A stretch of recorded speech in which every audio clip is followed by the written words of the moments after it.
What's up, YouTube? Tuesday morning, we're gonna see the second half of television's DC's Earth of Infinite Crisis. You know, the conclusion of it. That's not what this video is for. It's been about 4 days since I made a YouTube video because I had to go to my new job and do orientation.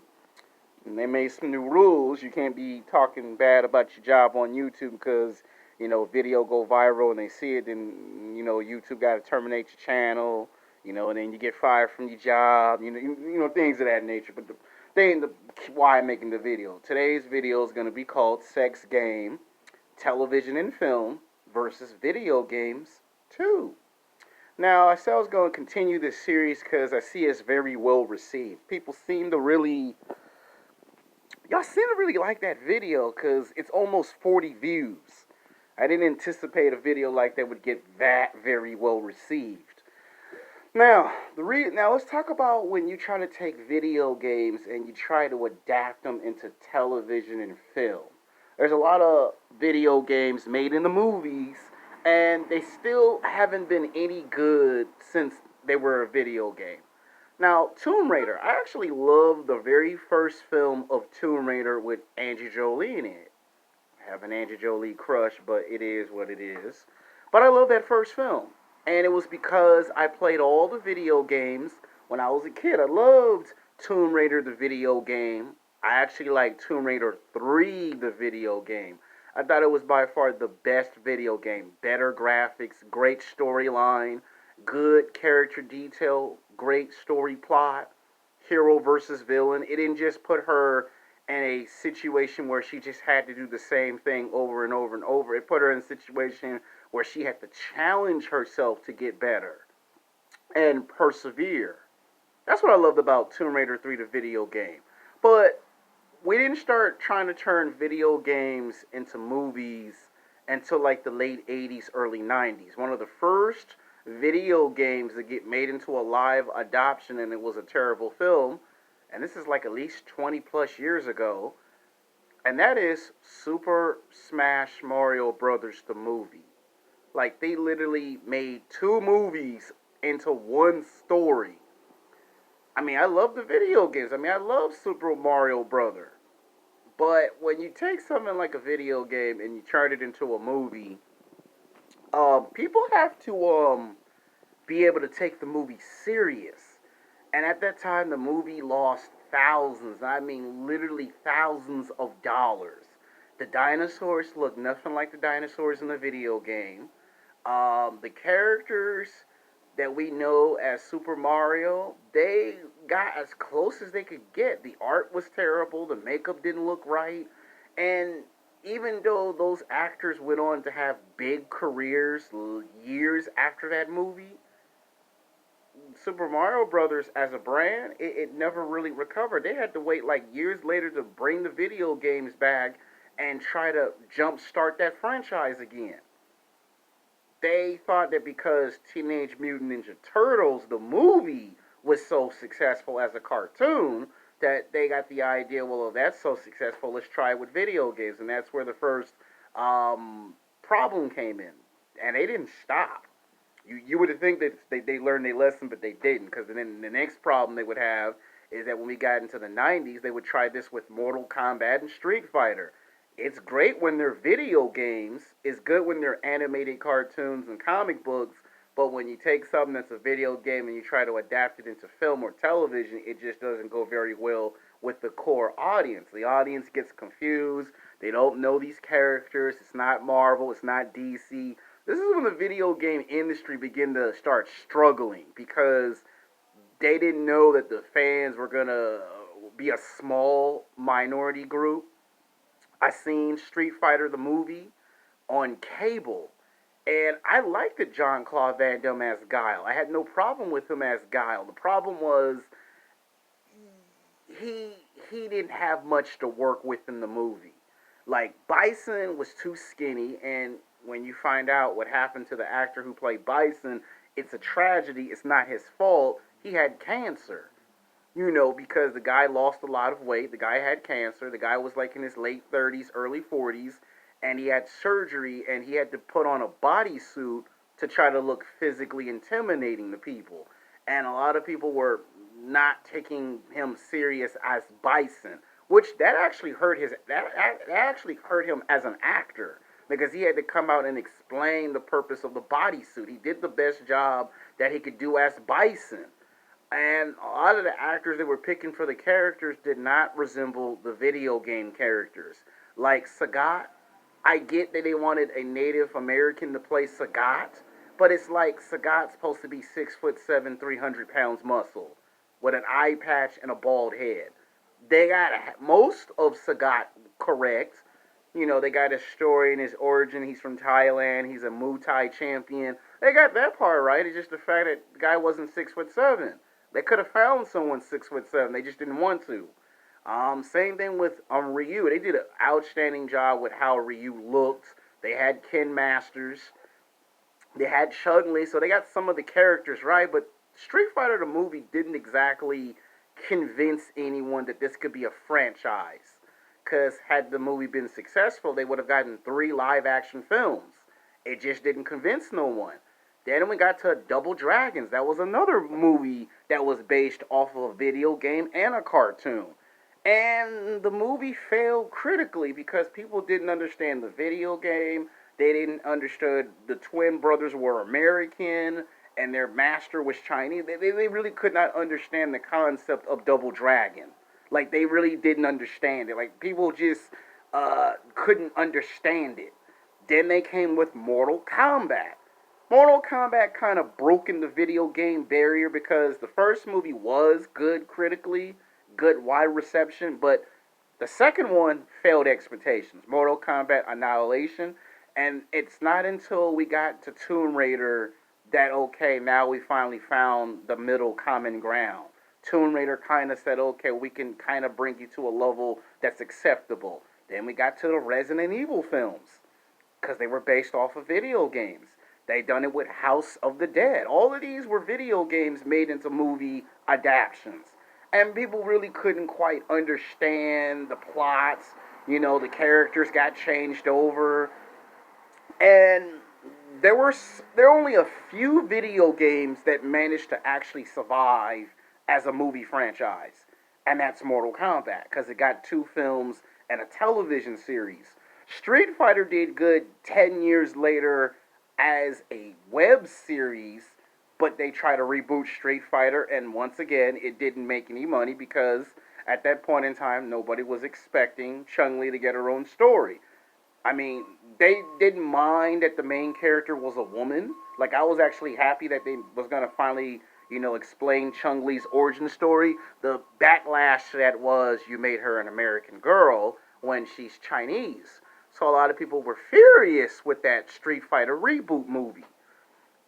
I mean, seriously. And then they made Mortal Kombat the web series. So it seems like with Mortal Kombat, it's successful because that seems the only one that seems to get our attention. Mortal Kombat seems to do what Street Fighter and all these other video game properties couldn't do. They tried one with Red Faction. They turned it into a made-for-DVD. They made Halo straight to DVD and then talked about they're going to make an actual live interpretation. So people are a little skeptical when you take their beloved video games and you turn them into movie or television adaptations. To me, if they would just go the television route with some of these video game properties, they would do 3 to 5 times better than a movie. Instead of making Mortal Kombat or Street Fighter into movie franchises, turn them into television franchises. Like Vampire Diaries, the originals, that's what you should do with shows like Mortal Kombat and Street Fighter. Take them from video games and go to television route. Like Mortal Kombat would do much better as a television show because now you get to know the characters, you get to build a relationship with the good guys, the bad guys, you can explain their stories, their origins. That's what you do with Street Fighter. Instead of putting them on the movies, make them television shows. Now, with characters like John 117 from Halo, it's debatable if you should make Halo into a movie or a television show. I could see it as a television show on the Sci-Fi Network because that's what sci-fi is all about. If you made it a cross between Aliens and 300, that's probably the only way I could see Halo actually work as a concept. Because 300 because of war, and Aliens because, for the most part, what does Master Chief Spartans do? They fight aliens in Halo, right? So I could see that work. Problem is, who would you cast for Halo? Like, who would be John 117, the genetic engineer super soldier that's a clone that's owned by the government? Who would you get for that story? What actor would you cast for that character? Who would play his love interest? Who would play the soldiers that he commands? Like, one character that you could have used at that time was that older actor that everybody wanted to play Cable in that first movie called Avatar that's like 13 years ago, and we still ain't seen Avatar 2, 3, 4, and 5 yet. But my point is, the video game industry has been hurting for a long time. I mean, I remember when you was a kid that if you got caught wearing a video game t-shirt of a character, you got laughed and made fun of. You were walking down the street wearing a Wolverine t-shirt or Spider-Man or Venom, they made fun of you. The same people who were making fun of you for being a Marvel comic or a DC. See, in the 80s and the 90s, the comic book industry was falling apart because weren't nobody buying comic books. And it was the death of Superman that made you go buy these comic books. Bringing Superman back made you want to weigh all the Superman comic books. And it wasn't until the 2000s that now everyone started to accept comic book movies. All of a sudden, it started with a movie called Blade. Then we got X-Men. Then we got Spider-Man. And then we had the sequels. X-Men 2, Spider-Man 2, Blade 2. And then we got further into the universe, and all of a sudden we had characters like Iron Man, Thor, Captain America, Hulk. All of a sudden we had the Avengers, Guardians of the Galaxy. All of a sudden we had, all these new properties pop up, and fast forward 15 years later, look what Marvel has now accomplished. And some people say, how come the video games can't do this? How come the animes can't do this? Because the audience don't know what Goku and Vegeta is from Dragon Ball. A lot of people don't know who Ken and Ryu is from Street Fighter. A lot of people do not know who Luke Kane and Johnny Cage is from Mortal Kombat. I'm not talking about if you're a video game fan. I'm talking about if you're an average moviegoer, you don't know what Mortal Kombat is. You don't know what Street Fighter and Tekken and Dead or Alive is. If it's a video game that deals with war, like Metal Gear Solid, Halo, Far Cry, Doom, remember the movie Doom with The Rock in it when The Rock first started his early acting career? Nobody understood the concept of the movie Doom. And that failed at the box office. They turned around and made a sequel 10 years later straight to DVD. The second Doom movie was very good. It just went to DVD, and people don't understand the stories. Think about it. Imagine if you got somebody like Kevin Feige to come in and say, you know what?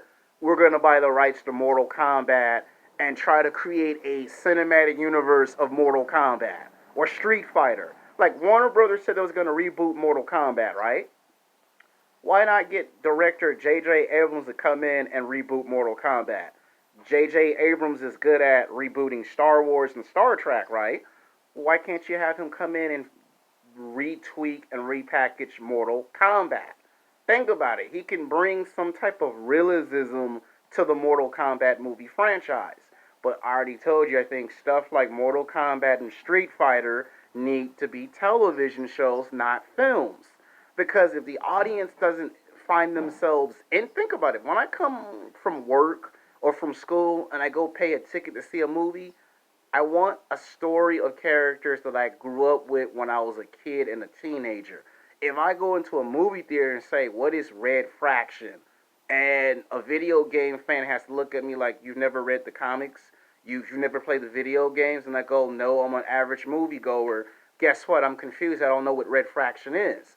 If someone has to explain to me the whole story concept of Halo or Metal Gear Solid, I'm going to be confused watching the movie. That's why sometimes when they take these characters and they have to change the stories up, a prime example is Final Fantasy. It was a good movie if it's animated. When they made it into a CGI movie, people complain it wasn't nothing like the video game. They just made it about a guy and a girl that were astronauts, and you got spirits, alien spirits, killing human beings and turning them into aliens. That's not what Final Fantasy was. And a lot of people are upset with that. So why the video game industry can't seem to get it right adapting these things in the movies is because the audience doesn't understand these characters. And the fans, if you take a beloved character like Cloud and you make him Zac Efron, people will lose their minds if you dare make a Final Fantasy live action film. I'm not saying that it will ever happen. I'm giving you a prime example. So please don't shit your pants and lose your mind that I'm actually saying this is for real. I'm giving you a prime example. If they made Zac Efron Cloud from Final Fantasy, people will lose their minds. If you were to take Kylo Ren and try to make him become Zack from Final Fantasy, people will lose their minds. So when you cast actors for characters from video games, the reaction is so historical. People will scream out loud in front of millions of people because you're taking a beloved character from a video game that they grew up with for generations and you're adapting it into a movie and you're not going along with the story's concept from the video game. A lot of that has to do with the corporation, the producers. They decide who makes the final say so. If they want the story changed, it gets like Prince of Persia. I had no problem with the movie of Prince of Persia with Jay Gyllenhaal playing the main character, except for the problem was a fan complained it wasn't like the video game. When Disney purchased it, it's like, come on now, you can't have killing in this movie. You got kids watching the Prince of Persia movie. He can't be going around killing people because it's not fit appropriate for the movie.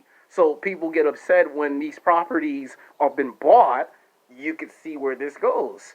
I'm just trying to explain to you that even Prince of Persia was made into a movie. It was fine the way it was. I mean, he still fought the bad guys, and a bad guy still ended up dead. But the point is, I'm trying to explain to you what would happen. That's like if I made a movie called Devil May Cry and said, all right, we're going to get Kylo Ren to play Devil May Cry. A lot of people will scream like, no. So you can see the reaction in people's faces with these video games being made in the movies and not being well received at the box office. Now, part 2 has lasted a little bit longer than it's supposed to, and guess what? In part 3, I'll finally make my way to why anime has an even harder time being adapted into television and film, and what could anime do in the future if they want to break ground. You'd be surprised on what I'm going to say in the next video. Until next time, peace.